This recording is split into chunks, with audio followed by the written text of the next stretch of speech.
cerebro, localización y función. Voy a iniciar que según planteaba la teoría de Frank Joseph Gall, se decía que según el posicionamiento y la forma de tu cráneo se podía describir a tu cerebro y así hallar la personalidad. Pero es obvio que esta teoría se descartó, puede ser por el método científico al no ser comprobable y por muchas maneras más. Era un método insostenible, una teoría insostenible. Pero también es un hecho que si la teoría de Gall,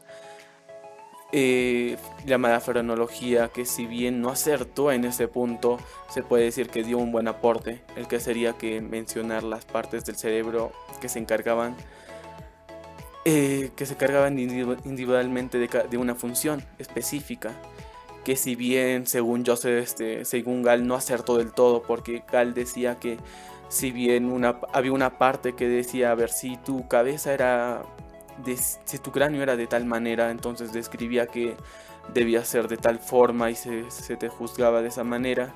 Si tu frente era más amplia, entonces podía describir que eras, no sé, un psicópata puede ser. Pero como les decía antes, eso era una cosa errónea que dio Gall, pero dio el concepto base para dar las investigaciones sobre que hay cada parte del cerebro que controla, controla una parte del cuerpo, se podría decir, como por ejemplo el encéfalo, que hay investigaciones que dicen que se encarga del dominio de algunos idiomas, se podría decir. Ahora continuando, vamos a ir con el sistema nervioso, vía de entrada y salida.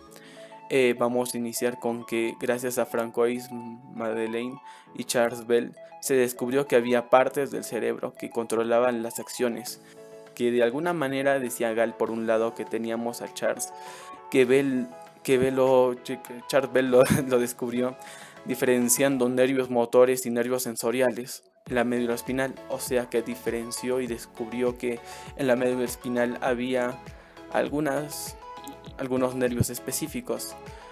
Y por el otro lado, Madeleine también lo hizo, pero él lo descubrió mediante los experimentos humanos. Se podría decir que la vía de entrada y salida sería eso, ¿no? Que los nervios motores y los nervios sensoriales. Doy paso a mi siguiente compañero. El surgimiento de la teoría refleja del cerebro.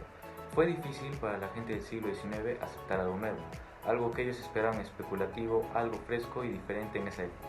Para la psicología, apartarse de la religión, de la filosofía y de toda esa atmósfera científica que se vivía en ese tiempo fue muy difícil, pero gracias a la fuerza y el no desistir lograron que la psicología fuera vista como algo objetivo.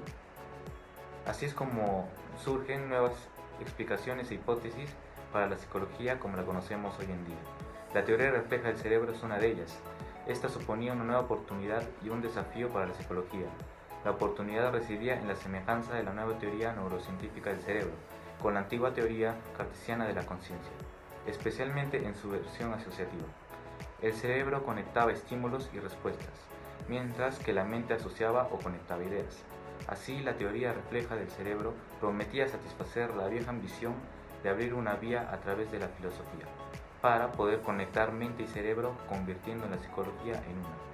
El desafío en sí estaba en averiguar cuántas conductas eran responsabilidad exclusiva del cerebro sin intervención de alguna conciencia. Los nuevos métodos para la psicología. La medición mental y la manipulación experimental de la mente se llevaron a cabo por primera vez en el siglo XIX, y con ella vinieron nuevos métodos que aportaron a la psicología en todo sentido. Acá pasaríamos a la psicología experimental, y la primera que hablaríamos sería cronometría mental. Esta consiste en la medida del tiempo en que la mente tarda en realizar sus procesos o actividades, el conocido tiempo de reacción, pero aplicado a los contenidos mentales, no a la conducta en este caso, como por ejemplo recuperar un dato de la memoria. El médico y fisiológico holandés Franciscus Cornelis Donders utilizó este título para designar el tiempo que tarda la mente en realizar ciertas tareas. En sus investigaciones supuso que el tiempo de reacción en cada tarea sería una función lineal. Estos procesos mentales tardarían al sujeto en responder más al estímulo. Sus investigaciones impulsaron la primera psicología experimental y fueron el comienzo de la cronometría mental como todos la conocemos. Como dato final, la cronometría mental se estudiaba usando mediciones de tiempo de reacción, lo cual es el tiempo transcurrido entre la presentación de un estímulo sensorial y la posterior respuesta de comportamiento. En psicología psicométrica es considerado un índice de velocidad de procesamiento, es decir, indica qué tan rápido es el individuo. Si hablamos de la psicofísica, decimos que en 1860 Gustav Fechner publicó Los elementos de la psicofísica, y Boring afirmó que Fechner desarrolló la primera investigación sistemática de la psicología experimental, que ésta dio lugar a las leyes matemáticas. Podemos decir también que había un problema, que era el que la persona no puede asignar una cifra a una sensación de sonido o de peso, pero rápidamente él se dio cuenta y lo logró solucionar cuantificando las sensaciones de forma indirecta. Por eso podemos decir que así se descubrió que la fuerza de la sensación, que sería S, es una función logarítmica de la fuerza del estímulo, que sería E. Es decir, que sería S es igual a K logaritmo de E. Pero el Fechner, como físico, confiaba mucho en su psicofísica, ya que ésta pondría de manifiesto que la mente y el cuerpo estaban relacionados de una manera precisa. Pero también debemos saber que existen tres tipos de leyes, que es la ley de Weber, la ley de Stevens y la ley de Fechner. La ley de Weber, este fue uno de los primeros en hablar acerca de la diferencia entre el mundo físico y el psíquico. Y también dijo que aquí se podían aplicar las leyes de la percepción psicológica de la misma forma en la que se aplica en el mundo físico. En la ley de Stevens, esta es la muy próxima a la de Fechner, y esta subestima los efectos del contexto y la importancia de las diferencias individuales. Y por último la de Fechner, que sería S es igual a K logaritmo de E, como ya lo expliqué anteriormente. Si hablamos de los test mentales, podemos decir que es una forma de medir la mente. Cabe resaltar que para los test mentales no existía la mente humana normal, sino tan solo existía la mente humana media. Uno de los primeros test mentales se basó en la frenología, que esto lo siguió el autor Gall. Y la función de los test mentales ha sido medir la diferencia entre individuos o las reacciones de las mismas personas en diferentes circunstancias. Como ejemplos tenemos al diagnóstico del retardo mental, que fue uno de los primeros problemas que estimuló el desarrollo de los test mentales. Luego también sabemos que lo aplican en las escuelas para medir el desarrollo o la capacidad del niño. Y también en los empleos los usamos, los test mentales. Si hablamos de los test de Gran Bretaña, podemos incluir a Galton y a Piaget. Galton creó un laboratorio antropométrico en donde los participantes podían realizar sus test mentales, pero también contribuyó en la psicología aplicada por partida doble, ya que inventó los test mentales e introdujo el modelo de la práctica profesional más que científica. Y también Piaget, su biografía fue condicionada por diferentes autores. Durante su estancia en París se encargó de la estandarización para los niños franceses de los test mentales de Burke que se estaban aplicando en Gran Bretaña. Él comenzó a trabajar con niños y ya que casi siempre fallaba en los ítems, y esto le dio lugar a la versión más madura de su teoría psicológica. Bien, ahora les hablaré sobre la filosofía en el umbral de la psicología. Podemos ver que la filosofía apoya la psicología por medio de dos formas. Por un lado, a través de la hipótesis respectiva de la mente y de las maneras en las que se puede estudiar. Vemos también que todas las filosofías relacionadas y que tengan que ver con la mente han sido estudiadas por filósofos y teólogos desde el nacimiento del mismo estudio. Mientras que por otro lado se acerca a través de los principios generales detallados a la investigación más científica, y en cualquier campo más conocido es como el funcionalismo. Bien, vemos que también este surge a través de la necesidad del querer insertar el estudio de la conducta humana a la dimensión biológica. Por último, vemos que existen dos métodos para poder aplicar la filosofía. Primero tenemos a la filosofía de la ciencia.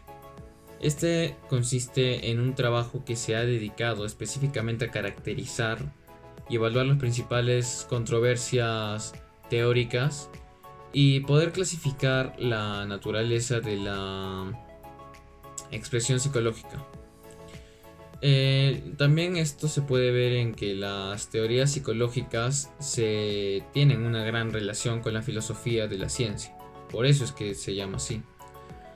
Y por último tenemos a la filosofía de la psicología y la ciencia cognitiva. Esta se puede ver gracias al carácter naturalista que tiene la filosofía de la psicología y se puede estudiar de una forma muy clara, que es cuando la filosofía utiliza los métodos de una ciencia cognitiva para poder abordar sus propias preocupaciones tradicionales. Como por ejemplo tenemos la percepción, la representación, los procesos cognitivos, entre otros, etc.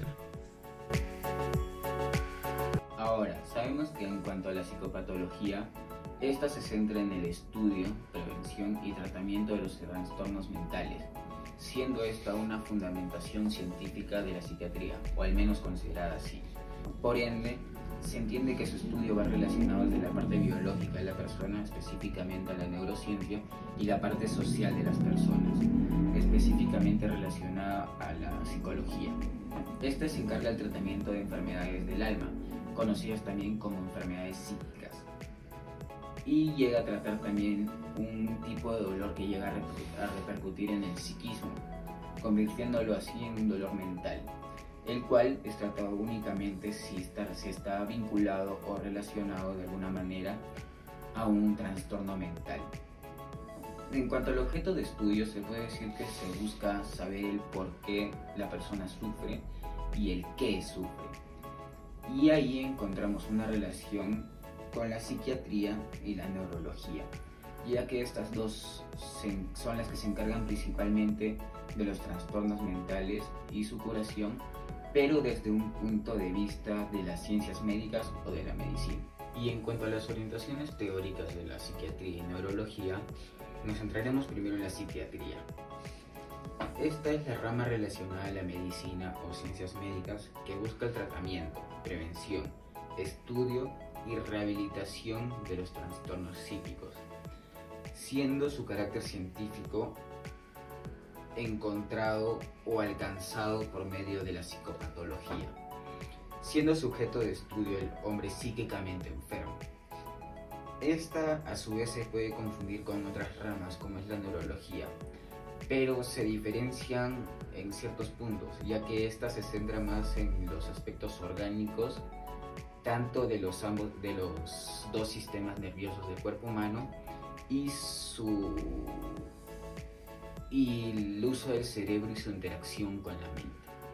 La psiquiatría no solo se alimenta y se apoya en lo médico, sino también se desarrolla en cuanto a términos psicológicos y sociales, y ya que se puede decir que es una ciencia desarrollada biopsicosocialmente. Estos, a diferencia de los psicólogos, son los que recetan psicofármacos o medicamentos específicos para una posible ayuda a la enfermedad.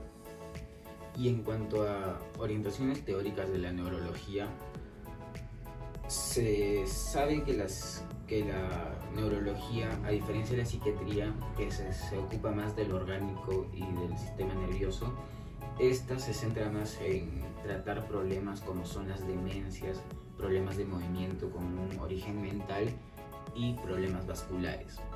Y a diferencia de los psicólogos o psiquiatras, estos son capaces de operar si se llegan a especializar luego de terminar la carrera que, al igual que los psiquiatras, es la medicina, a diferencia de los psicólogos que tienen una carrera especial que es la psicología.